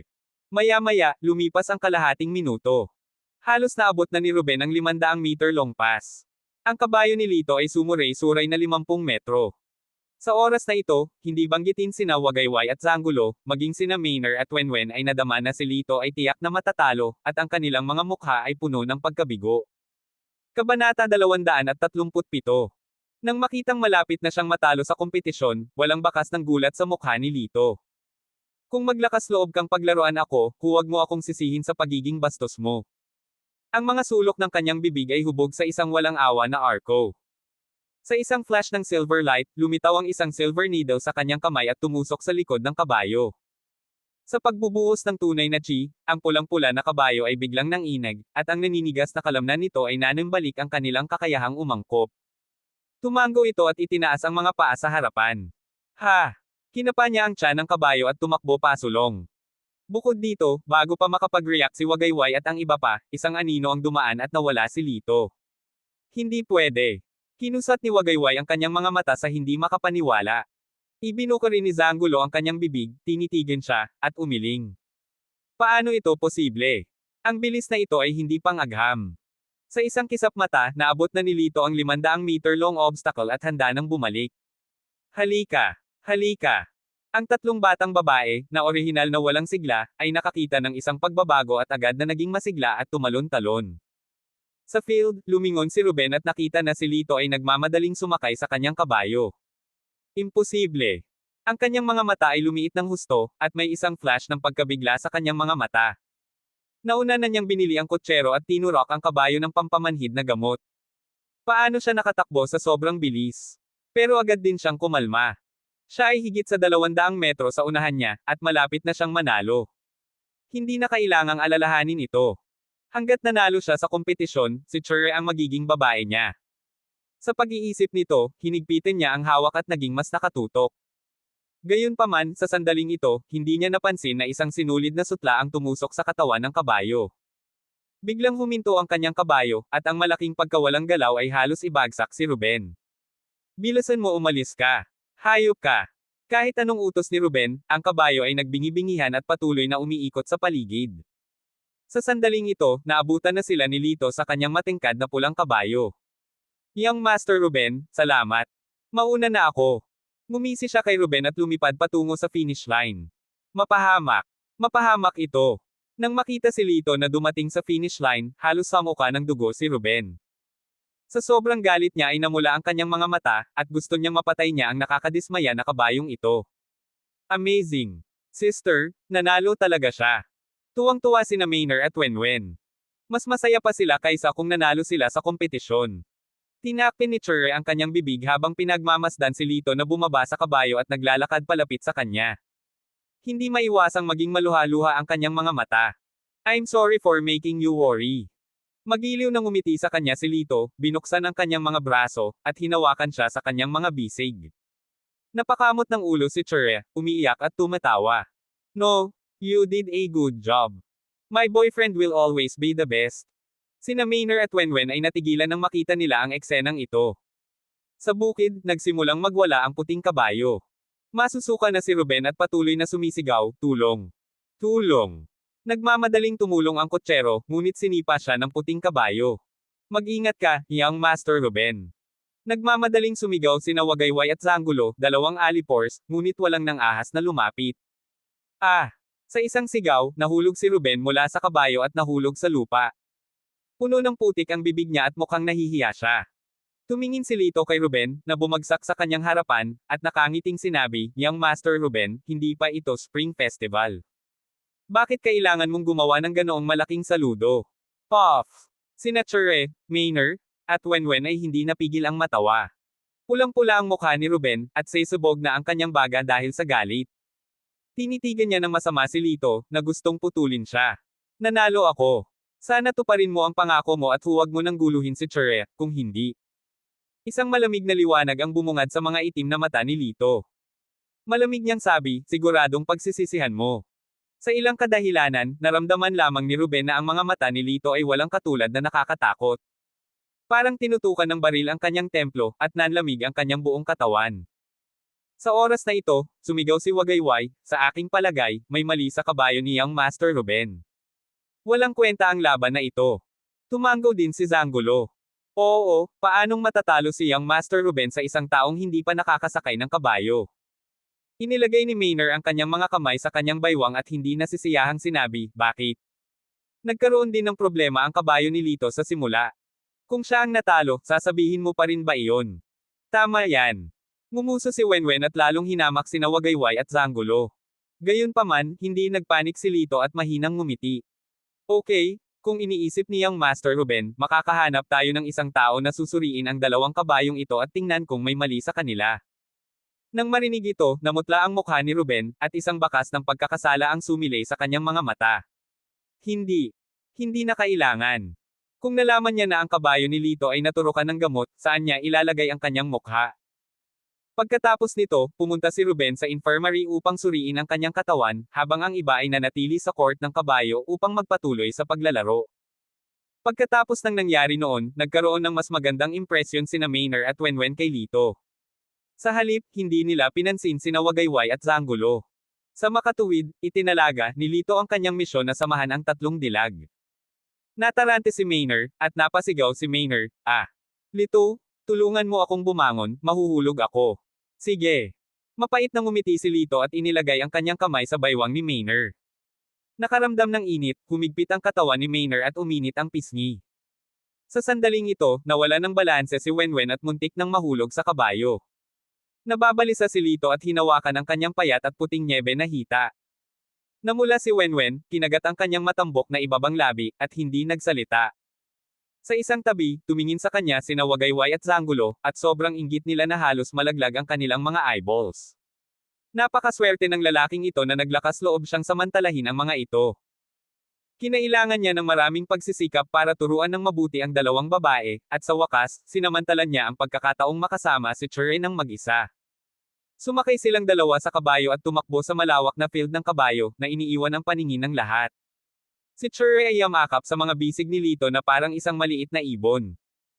Nililipad ng hangin ang kanyang buhok, at ang mabangong halimuyak ay tumulo sa ilong ni Lito, na nagpaginhawa sa kanyang pakiramdam at nakaka-relax.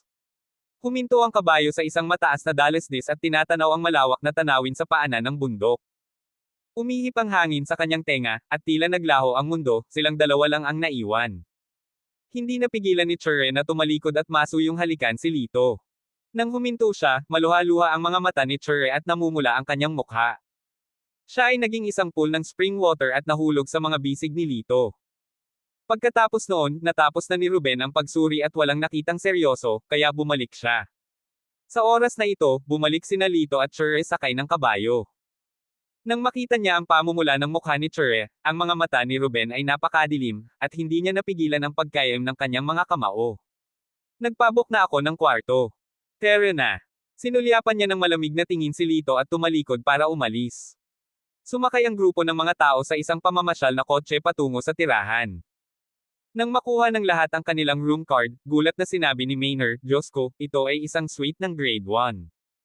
Nagkakahalaga ito ng higit sa 3,000 bawat gabi. Young Master Ruben, napakabuti mo. Nakangiting sabi ni Wenwen. Walang pakialam si Ruben. Ngumiti siya at sinabing, ito ay isang maliit na halaga lamang na wala pang 20,000. Pagkatapos noon, sinulyapan niya si Chure nang hindi sinasadya, na para bang nagpapakitang gilas siya. Kinagat ni Chure ang kanyang mga labi at nakasimangot na sinabi, masyadong gastador si Child Ye. Nakapag-book na kami ng sarili naming mga kwarto. Sinabi ni Ruben, puno ito. Kung hindi kilala ng aking tiyuhin ang may-ari ng asyenda, hindi man lang siya makakapag-book ng ilang silid tulugan, lalo ka na. Natahimik sandali si Chure. Sa sandaling ito, biglang sinabi ni Lito, sa tingin ko ay hindi. Haha, anong silbi ng pagyayabang? Ngumisi si Ruben at tinitigan si Lito na may hindi magiliw na ekspresyon. The current situation is kahit may pera ka, hindi ka pwedeng magka-engage unless kilala mo yung big boss from Gang City. Bahagyang ngumiti si Lito. Paano kung sabihin kung kilala ko siya? Kabanata 238. Ha. Nang marinig ito, pinagtawanan siya ni Wagayway at Zanggulo nang walang itinatago. Boy, sa tingin mo kilala mo ba ang big boss ng Gang City? Pwede bang tumigil ka sa pagtawa? Puno ng panunuya ang mukha ni Wagayway. Tama na yan. Huwag kang ang magyabang. Kahit hindi kami makakita ng ganyang tao, bahala ka. Ngumuso si Zanggulo. Ngumisi si Ruben at sinabing, Boy, kilala mo ba kung sino ang amo na ito? How dare he talk big? Isa siya sa nangungunang 10 mayayaman sa Gang City. Ni hindi mo karapat-dapat dalhin ang kanyang sapatos. Sa harap ng paparating na pangungutya, nagkibit-balikat si Lito. Ayos lang kung ayaw mong maniwala. Napakatigas ng ulo mo. Humingi ka ng tawad sa akin ngayon. Maawa ako at bibigyan kita ng kwarto. Kung hindi, sa labas ka matulog ngayong gabi. Pagmamalaki ni Ruben.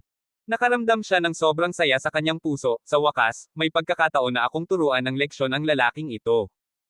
Gayunpaman, ikinibit ni Lito ang kanyang mga balikat na may walang pakialam na ekspresyon. Mabuti, mayroon kang lakas ng loob. Ngumisi si Ruben at hindi siya pinansin. Lumingon siya para tingnan si Chure. Anong maganda sa ganitong klaseng talunan? Paano siya magiging mas magaling sa akin? Huwag kang magdusay kasama siya. Kumunat ang noo ni Chure at tumingin kay Lito. Pagkatapos ay hinawakan niya ang kamay ni Lito at malamig na sinabi kay Ruben, naiintindihan mo ba ang sagot na ito? Galit na galit si Ruben kaya namula ang kanyang mukha. Sa pagkakataong ito, biglang tumunog ang kanyang cellphone. Pangalawang tiyo. May sinabi ang nasa telepono. Nagliwanag ang mga mata ni Ruben at tuwang-tuwang sinabi niya, talaga. Pupunta ako dyan kaagad. Young Master Ruben, may maganda ba? Nang makita ito, nagtatakang nagtanong si Wagayway. Buong pagmamalaking itinaas ang baba ni Ruben. My second uncle is having dinner with Boss Liang of Gang City. Call me over. Okay, Young Master Ruben, panatilihin ang magandang relasyon kay Boss Liang. Huwag mong kalimutang isama kami. Papuri na sabi ni Wagayway. Sinulyapan ni Ruben si Lito, at ang pagmamalaki sa kanyang mukha ay hindi nagbabago. Oras pa lang ng hapunan. Nagugutom din sila, kaya pumunta sila sa restaurant kasama si Ruben. Dumiretso si Ruben sa Supreme Room sa ikalawang palapag. Si Lito at ang tatlo pang tao ay naghahapunan sa booth sa unang palapag. Maya-maya, tumunog ang cellphone niya. Ito ang tawag ni Junhong. Hoy, Kuya Lito, nasaan ka? May French wine ako dito. Gusto kitang imbitahan na magtikim. Salamat sa iyong kabaitan, ngunit naghahapunan ako kasama ang aking mga kaibigan, kaya hindi ako komportable na umalis. Magalang na tumanggi si Lito. So nasa restaurant ka rin? Nagtatakang tanong ni Junhong. Tumango si Lito. Oo, nasa first floor ako. Ngumiti si Junhong at sinabing, okay, dahil ayaw mong sumama, pupuntahan kita at hahanapin kita. Idiniin ni Lito ang kanyang mga templo, nakaramdam ng kaunting pagkabalisa. Talagang persegido itong si Boss Liang. Sa sandaling ito, sa pribadong silid ng Supreme Master sa ikalawang palapag, mahigit 20 big shot mula sa lahat ng antas ng buhay sa Badok City ang nakaupo sa paligid ng isang round table. Si Junhong ay nakaupo sa itaas na posisyon, at sina Orlando at Robert ay nakaupo sa kanyang kaliwa at kanan. Nang makitang iniligpit ni Junhong ang kanyang mobile phone, lumapit si Orlando at nagtanong, dumating ba ang munting magic doctor? Umiling si Junhong. Nasa ibaba siya at hindi na aakyat. That won't do. Napakalaki ng naitulong sa atin ng Little Miracle Working Doctor. Kailangan man lang natin siyang i-toast. Sabi ni Orlando. Tumango si Junhong, tumayo, at sinabing, bumaba na tayo. Tumayo din si Robert at sinabi kay Ruben, na kilala ni Second Uncle ang isang miracle working doctor ngayon. Napakahusay ng kanyang medical skills. Maaari kang sumama sa akin upang tingnan. Walang masama para sa iyo. Si Robert ang namamahala sa ekonomiya ng Ye family at may pambihirang aura. Si Ruben ay hindi nang ahas na pabayaan siya at mabilis na tumango. Gayunpaman, labis siyang na-curious kung anong uri ng doktor na gumagawa ng himala ang maaaring maging magalang sa 3 taong ito. Ang grupo ng mga tao ay lumabas sa kahon sa isang makapangyarihang paraan at bumaba. Sa sandaling ito, nakikinig si Lito kina Wagayway at Zangulo na nagyayabang. Maraming teaching buildings daw ang naibigay ni Mr. Liang. Napakayaman niya. Oo, balita ko may nag-iisang anak na babae. Blessing talaga ang pakasalan ng anak niya. Nang marinig ito, hindi napigilan ni Lito na mapatawa. Blessed. I think it's better to be unlucky for 8 lifetimes. She's a unruly little girl. Sino ka sa tingin mo? Nagsalita ka na parang kilala mo siya. Puno ng pang-aalipusta ang mukha ni Wagayway habang siya ay ngumuso. Kinindatan ni Zangulo si Wagayway na may sarkastikong mukha. Nakalimutan mo na ba? Kilala ko si Boss Liang. Hindi ka takatakang makita ang anak niya. Natawa si Wagayway at sinabing, hahaha, oo, nakalimutan ko. Ang galing ni Kuya Lito. Nagyayabang. Sa sandaling ito, may ingay mula sa gilid. Bumaba mula sa itaas ang isang grupo ng mga tao, at lahat ay nakatingin sa kanila ng may pagtataka. Sino mga ito? Di ba si Boss Liang yon?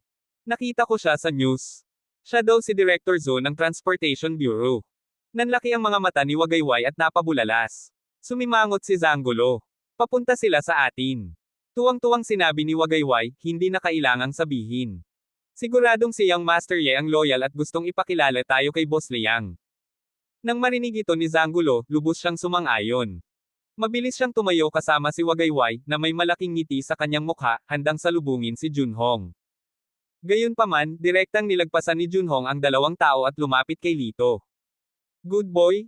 You put on such a big air. I have to invite you in person. Tawa siya ng tawa, at walang bakas ng panunumbat sa tono niya. Sa kabaligtaran, tila maganda ang kanilang relasyon. Pinunasan ni Lito ang kanyang ilong at inosenteng sinabi, hindi ako nagpapahangin. Masarap kumain dito.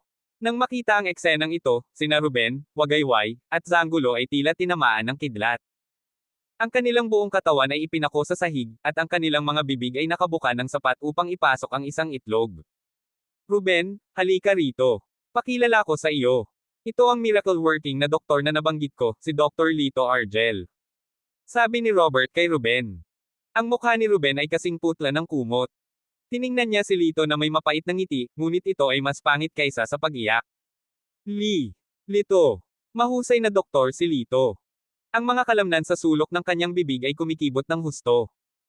Sa isang iglap, hindi mabilang na mga emosyon ang dumaan sa kanyang mga mata, kabilang ang pagkabigla, galit, ayaw, at hinala. Ngumiti si Lito kay Robert.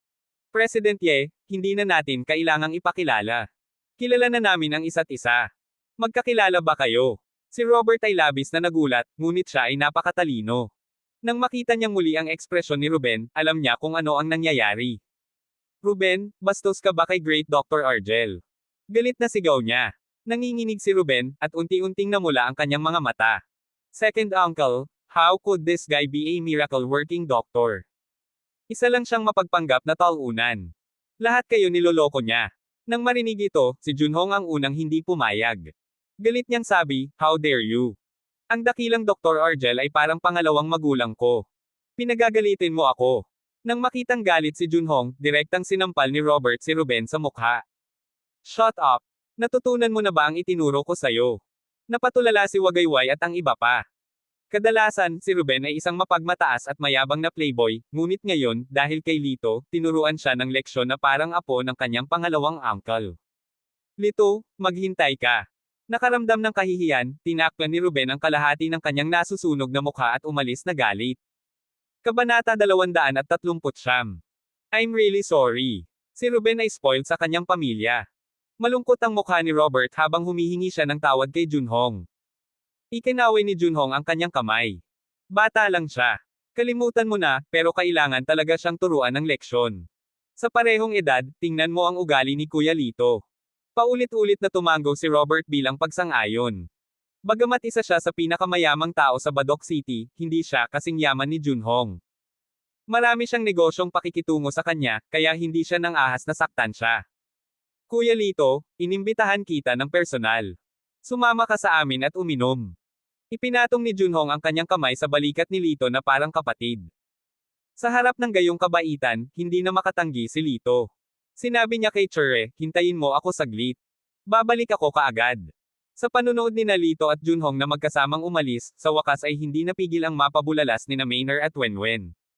Sister, napakaraming koneksyon ni Lito. Bakit hindi mo sinabi sa akin ng mas maaga? Umiling si Chure. Hindi ko alam na kilala niya si Boss Liang. Hindi pa niya nabanggit. Puno ng inggit ang mukha ni Maynard. I didn't expect him to be a miracle working doctor. Sister, I have to say, ang sarap ng taste mo. Nahihiyang ngumiti si Chure. Wala siyang pakialam sa propesyon ni Lito. Nagustuhan niya siya. Kahit ordinaryong doktor lang siya, baliwala. Sa kabilang panig, gustong ibaon ni Wagayway at Zanggulo ang kanilang mga ulo sa kanilang mga dibdib. Pareho silang nataranta. Noong nakaraan, paulit-ulit nilang sinisiraan si Lito. Kung may sama ng loob sa kanila si Lito at gustong maghayganti sa kanila, sapat na para sa kanila na magdusa. Kumain muna kayo. Bigla kong naalala na may gagawin pala ako kaya aalis muna ako. Tumalikod si Wagayway at umalis. Ako. Aalis na rin ako. Aalis na ako. Nagmamadaling sabi ni Zanggulo. Nang makita ito, napuno ng pangungutya ang mukha ni Maynard. Mababa ang tingin sa akin ng 2 taong ito. Natatakot ako na pinagsisisihan nila ito ngayon. Marahas na tumango si Wenwen. Oo, karapat-dapat ka. Ngumiti si Chure at humigop ng juice. Pagkatapos nito, sinamahan ni Lito sina Chure, Tung Maynard, at Wenwen upang magsaya, magbabad sa mainit na bukal, at mangingisda ng magkasama. Mabilis na uminit ang relasyon ni Lito at Chure. Kinagabihan, nang dalhin sila ni Lito sa presidential suite, tumingin ang 3 babae sa marangyang silid at tuwang-tuwa sila na halos mabaliw. Hindi sila nakatulog hanggang hating gabi. Kinabukasan, dapat na bumalik si Lito sa trabaho sa klinika at ibigay ang Supreme Gold Card kay Chure. Kunin mo itong gold card. Maaari kang maglaro ng kahit anong project sa manor na ito ng libre. Kung babalik ka bukas, may espesyal na sasakyan na susando sa iyo. Oo. Bagamat nag-aatubili siyang umalis, tumango si Churay ng masunurin at pagkatapos ay hinalikan si Lito sa pisngi. Pagkatapos umalis sa Holiday Manor, pumunta muna si Lito sa bahay ni Orlando para gamutin ang kanyang dumighay. Para sa kanya, ito ay isang piraso lamang ng cake. Maaaring malutas ito ng isang pilak na karayom. Yun lang. Sa panunood kay Lito na inalis ang mga pilak na karayom, mukhang nagulat si Orlando at ang kanyang asawa. Ngumiti si Lito at sinabi, "Oo, hindi ka nadidiyay ngayong gabi. Kung hindi ka maniniwala sa akin, malalaman mo pagdating ng panahon." Bagamat nahirapang paniwalaan ni Orlando, nakita niyang pinagaling ni Lito ang tuhod ni Junhong kahapon, kaya lubos siyang nagtiwala sa kanya. "What are you talking about? Syempre naniniwala ako sa'yo," nagmamadaling sabi niya. Tumango si Lito at aalis na sana nang bigla niyang naalala ang isang bagay at sinabing, "May hihilingin akong pabor sa iyo." Sinabi ni Orlando, "Sabihin mo lang. Hindi mo kailangang maging magalang sa akin." Bueno, gusto kong makakuha ng lisensya sa pagmamaneho, ngunit kadalasan ay wala akong masyadong libreng oras. Sabi ni Lito. "Haha, madaling sabihin. Basta makapasa ka sa pagsusulit, bibigyan kita ng green light at diretsyong mag-exam. Pagkatapos nito, makukuha mo na ang iyong certificate at kalahating araw lang." Diretsyong sabi ni Orlando Zo. "Salamat, Direktor Zo." Si Lito ay may pambihirang alaala. Ilang beses na niyang nakitang nagmamaneho ang mga tao, at sa pangkalahatan ay kabisado niya ito. Ang kulang na lang sa kanya ay isang libro ng kaalaman. Pagkatapos magpaalam kay Orlando, bumalik si Lito sa klinika. Pagpasok pa lang niya sa klinik ay may nakita siyang lalaking naka-white coat na nakatayo sa klinik. Siya ay mga 30 taong gulang at nakasuot ng isang pares ng black framed glasses. Sa sandaling ito, ang lalaki ay nakapaligid kay Sunshine, mukhang napakaasikaso. Puno ng pagkainip ang mukha ni Sunshine, ngunit hindi niya magawang magalit. Nang makita niya si Lito, agad siyang lumapit sa kanya. "Nandito ka na pala." Bakas ang hiya sa kanyang mga mata at sumilay sa kanyang mukha ang isang nakakaakit na ngiti. Ito ay. Tumingin si Lito sa lalaki. Sinabi ni Sunshine, "Ito si Dr. B. Mag-resign ako sa loob ng 2 araw. Hiniling ng direktor kay Dr. B na palitan ako." Tumingin si Bilubi kay Lito na may halong pagmamalaki at malakas na sinabi, "Ikaw si Lito Argel, tama ba?" "Ang pangalan ko ay Bilubi, isang graduate na estudyante ng Provincial Medical College. Nagtatrabaho ako noon sa Central Hospital ng Chengzhou. Nabalitaan ko mula sa direktor na hindi ka pa nakakapagkolehiyo, tama?" Sa isang casual na pananalita, ipinakita niya ang kanyang akademikong background, at pagkatapos ay tumapak sa paa ni Lito. Sa pagtingin sa nakalahad na kamay ni Bilo, itinaas ni Lito ang kanyang kilay at hindi nakipagkamay sa kanya. Nagdilim ang mukha ni Bilo. "Hindi mo man lang naiintindihan ang pinaka-basic manners. Ikaw naman ang hindi marunong magpakabait." Binigyan siya ni Lito ng malamig na tingin. "How dare you? Alam mo bang itinalaga ako bilang deputy director? How dare you be rude to me? Believe it or not, tatanggalin na kita ngayon." Dinilat ni Bilo ang kanyang mga mata at umungal ng galit. Malamig na ngumiti si Lito. "Natatakot akong hindi ka pumayag. Haha, isa kang doktor na hindi pa nakakapasok sa universidad. Paano ka seseryosohin ni Director Song? Masyadong mataas ang tingin mo sa sarili mo." Ang mga tingin ni Bilo kay Lito ay mas lalong nandidiri. Sa kanyang opinyon, si Lito ay isang ganap na sinungaling na kumakain at umiinom sa klinika. Sa sandaling ito, pumasok si Tonton Song at nakita niya ang 2 taong nagtatalo, kaya tinanong niya kung ano ang nangyayari. Bago makapagsalita si Lito, nagmamadaling sinabi ni Bilo, "Sir, itong si Lito ay masyadong mayabang at bastos. Masyado siyang mayabang. Kung hindi mo siya pinaalis, aalis na ako. Ito. Hindi ba natin ito mapag-usapan ng maayos?" Si Tonton ay may 2 malalaking kailangan. Ang klinika ay nangangailangan ng mga tao. Napakahusay ng mga medikal na kasanayan ni Lito, at maganda ang kanyang bibig. Gayunpaman, si Bilo ay isang napakatalino na estudyante, kaya ayaw niyang masaktan ang sinuman sa kanila. Sa oras na ito, isang babae na nasa edad 40 ay pumasok sa takot na may hawak na isang matandang lalaki. "Dr. Argel. Pumunta at tingnan kung ano ang nangyari sa aking ama." Gayunpaman, bago makapagsalita si Lito, si Bilo ang unang humakbang pasulong. "Hayaan mo akong tingnan." Natigilan ang babae. "Hinahanap ko si Dr. Argel. Pinagaling niya ang sakit ko last time. Magiging maayos din ako pagkatapos magpa-injection." He's amazing. Naku kuya, ang sarap magpa-injection. Paano matatawag na sakit? May niloko ka. Sumulyap si Bilo kay Lito at kumpiyansang sinabi, ako ay master's degree mula sa Provincial Medical College. Nagtatrabaho ako noon sa Central Hospital ng Chengzhou. Naningkit ang mga mata ng babae nang marinig iyon. Kaya pala taga-provincial capital ka. Dapat sanay ka sa medisina. Bilisan mo, ipakita mo sa tatay ko. Tinakpin ng matanda ang tiyan, puno ng sakit ang mukha. Halatang namamaga ang kanyang mga paa at mukha, at nanghihina ang kanyang buong katawan. Si Bilo ay nagbigay sa kanya ng kaunting check-up, at ang kanyang mukha ay bahagyang nagbago. Ito ay acute liver cancer. Kung hindi siya mapagaling dito, kailangan niyang pumunta sa malaking ospital. Kailangan ko bang gumastos ng maraming pera? Mukhang nag-aalala ang babae. To tell you the truth, my family is from the countryside, and I'm from a family from the countryside. It's good enough for me to have enough food. I can't afford to stay in the hospital. Nang marinig na wala siyang pera, biglang nagdilim ang mukha ni Bilo. Kung wala kang pera, anong tinitingin-tingin mo? Umuwi ka na. Nang marinig ito ng babae ay sabik na siyang namula ang mukha. Then at least bigyan mo ako ng gamot para hindi na masyadong masakit ang nararamdaman ng tatay ko. Bilisan mo at umalis. Huwag kang makialam sa pakikitungo ng ibang tao. Pinaalis sila ni Bilo na may malamig na mukha. Sa oras na ito, lumalala ang kalagayan ng matanda. Sa pag-ungol, bumagsak siya sa sahig. Tatay. Napaungol ang babae at napaiyak. Puno ng pagkasuklam ang mukha ni Bilo. Sumigaw siya, ang malas. Bilisan mo at ilabas mo siya rito. Huwag kang mamatay sa klinik, baka kasuhan mo kami. Hindi na nakatiis si Sunshine. Sinabi niya kay Tonton, Direktor, bakit hindi mo siya bigyan ng simpleng paggamot? Kahit papaano ay hayaan siyang magdusa ng kaunti. Hindi, may katuturan si Dr. Bilo. Kung mamatay siya sa ating klinika, kailangan nating pasanin ang responsibilidad. Ang pagkakatatag ni Tonton ay tinanggihan. Hindi makapaniwala si Sunshine sa sinabi ng direktor. Umiling siya at sinabing, hayaan na lang ba natin siyang mamatay? Mga doktor tayo. Ang pagligtas sa kanya ang ating pangunahing prioridad. Enough. Ako ang direktor o ikaw? Namula ang mukha ni Tonton at galit na sumigaw. Si Sunshine ay nanginginig sa galit. Sa sandaling ito, isang kamay ang tumapik sa kanyang likod. Binigyan siya ni Lito ng magiliw ng ngiti.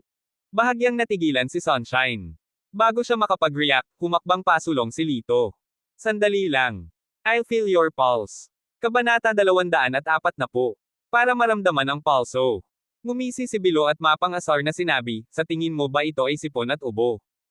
Siya ay may cancer sa atay, at ang tradisyonal na gamot ay nasa gilid. Oh, bakit hindi tayo tumaya? Paano kung mapagaling ko siya? Hindi lang hindi nagalit si Lito, ngumiti pa siya. Si Bilo ay mukhang malungkot. Kung kaya mo siyang pagalingin, magagawa mo sa akin ang lahat. Pero kung hindi mo siya mapagaling, kailangan mong yumuko at humingi ng tawad sa akin, at pagkatapos ay umalis ka na dito. Okay, I promise you. Pero kapag natalo ka, 3 beses kang tatahol. Anong masabi mo? Puno ng relief ang mukha ni Lito habang nakangiting sinabi niya. Masyado siyang hinamak ni Bilo at ngumuso, deal. Umubo ng ilang beses si Tonton at humakbang pasulong, sinabing, Lito, ang cancer sa atay ay hindi dapat baliwalain. Paano kung may mangyari? Don't worry. Kung may nangyaring masama, ako na mismo ang mag-handle. Seryosong sabi ni Lito. Nang marinig ang mga salita ni Lito, hindi na makapagsalita pa si Tonton. Anyway, ang klinika ay hindi magdaranas ng anumang pagkalugi. Dr. Argel, salamat. Pakiligtas ang aking ama. Nang makitang handang iligtas siya ni Lito, lumuhad ang babae sa sahig at nagmakaawa. Tumango si Lito at sinabing, tumayo ka kaagad at tulungan ang matanda papunta sa kama. Lumapit din si Sunshine upang tumulong at binuhat ang matanda sa kama ng ospital. Binuksan ni Lito ang damit ng matanda, pinitik ang kanyang mga daliri, at lumitaw ang ilang pilak na karayom. Pagkatapos, sa hindi kapanipaniwalang bilis, natusok niya ang cheesy ng matanda, ang tarangkahang bato, ang guanyuan, at ang 4 na acupuncture point sa gitna. Pagkatapos, marahan niyang tinapik ang dulo ng pilak na karayom gamit ang kanyang hintuturo at tinurok ito ng malaking halaga ng genuine chi. Ilang sandali pa, muling nanumbalik ang sigla ng naghihimagsik na atay ng matanda. Ang pamamaga sa kanyang mga kamay at paa ay mabilis na nawala, at ang kanyang mukha ay muling namumula. Nang makita ang eksenang ito, nagulat ang lahat na hindi nakapagsalita. Imposible yan. Paano niya nalulunasan ang sakit sa ilang karayom lang? Halos lumuwa ang mga mata ni Bilo sa kanyang ulo. Hindi siya makapaniwala sa nakita, baka sa mukha niya ang pag-aalinlangan. Kung ito ay totoo, ito ay sapat na upang maging isang himala sa medikal na kasaysayan ng mundo. Iniligpit ni Lito ang mga pilak na karayom at sinabi sa babae, mabuti ang iyong ama. Maday gising siya sa loob ng ilang minuto. Salamat, salamat, Dr. Argel. Isa ka talagang milagrong doktor. Laking pasasalamat ng babae na hindi magkatugma ang kanyang pagsasalita. Mabilis niyang kinuha ang kanyang pitaka. Mayroong 100 sa loob nito, at ang natitira ay mga kulubot na pagbabago. Dr. Argel, wala akong gaanong pera. Binigay ko na lahat ng pera ko. Salamat sa pagligtas mo sa tatay ko. Paulit-ulit na ikinaway ni Lito ang kanyang kamay. Tungkulin kong tretuhin at iligtas ang mga tao. Ito ay isang pirasong cake lamang. Maaari mong itago ang pera. Matapos ang ilang pagtulak, wala nang pagpipilian ang babae kundi kolektahin ang pera. Nang makita ang eksenang ito, lalo na pagkatapos pakinggan ang mga salita ni Lito, namula ang mga mukha ni na Tonton at Bilo, at nakaramdam sila ng hiya. Maya-maya, nagising ang matanda at naglakad sa sahig na parang ordinaryong tao. Muli silang nagpasalamat kay Lito at tinulungan siyang umalis. Lumingon ang mga mata ni Lito at tumingin kay Bilo. Dr. Bilo, natalo ka. Oras na para tuparin ang taya. Ang mukha ni Bilo ay naging pula at puti, at siya ay nauutal, syempre. Maaari mo bang baguhin ang paraan? Kung tumahol siya sa harap ng napakaraming tao, paano siya makakaligtas dito sa hinaharap? Hindi, inaamin ko ang pagkatalo. Kayang-kayang matalo ni Dr. Bilo. Ang mga sulok ng labi ni Lito ay gumulong sa isang ngiti. Nang marinig ito, kumaibot ang sulok ng bibig ni Bilo. Nararamdaman ang tingin mula sa lahat ng direksyon, kinailangan niyang ihanda ang sarili at nagsimulang tumahol. Woof! Woof! Woof! Ang eksenang ito ay direktang nagpasaya sa mga nurse at pasyente sa klinika. Walang nangahas na tumawa ng malakas. Kagatlabi lang sila o takpan ng kamay ang bibig at humajejek. Pakiramdam na nawalan siya ng mukha, namula si Bilo at mabilis na tumakbo sa itaas na nakayuko ang ulo. Lito, ang galing mo talaga. Ang galing mo sa medical. Binobola siya ni Tonton. Sumulyap si Lito sa kanya nang walang pakialam, pagkatapos ay tinanggal ang token sa kanyang dibdib at inihagis ito sa mesa. Nagbago ang mukha ni Tonton. Ikaw ay, I can't accept it. Director Tonton, the basic responsibility of a doctor is to save people, but you refused the patient because you were afraid of trouble. With all due respect, you don't deserve to be called a doctor. Ang klinik na ito ay hindi matatawag na klinik. It's just a tool for earning. Walang emosyon ang tono ni Lito, ngunit ang bawat salitang sinabi niya ay malakas at nakakabingi. Ang kanyang mga salita ay nagpapula sa mukha ni Tonton at nakaramdam siya ng hiya. Hindi siya nang ahas na tumingin kay Lito. Pagkatapos sabihin iyon, umalis si Lito. Director Tonton, nag-quit na rin ako. This is my resignation letter. Kinuha ni Sunshine ang resignation letter na inihanda niya kanina. Binalak niyang ilabas ito pagkatapos ng 2 araw, ngunit ngayon ay aalis na siya kasama si Lito. Sa pagtingin sa likuran ng 2 taong paalis, si Tonton ay puno ng panghihinayang. Habang nasa daan, hinawakan ni Lito ang kamay ni Sunshine at walang magawang sinabi, hindi ka ba nagbitiw sa pagtatapos ng buwan? Bakit napaka-puwersa mo? Tumingin si Sunshine kay Lito at inalala ang ginawa niya.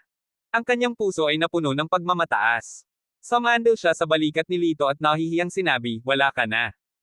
Ano ang silbi ng pananatili ko doon? Ang mga salita ni Sunshine ay nagpainit sa puso ni Lito. Hindi niya napigil ang hawakan siya sa kanyang mga bisig at nagtanong, ano ang susunod mong gagawin?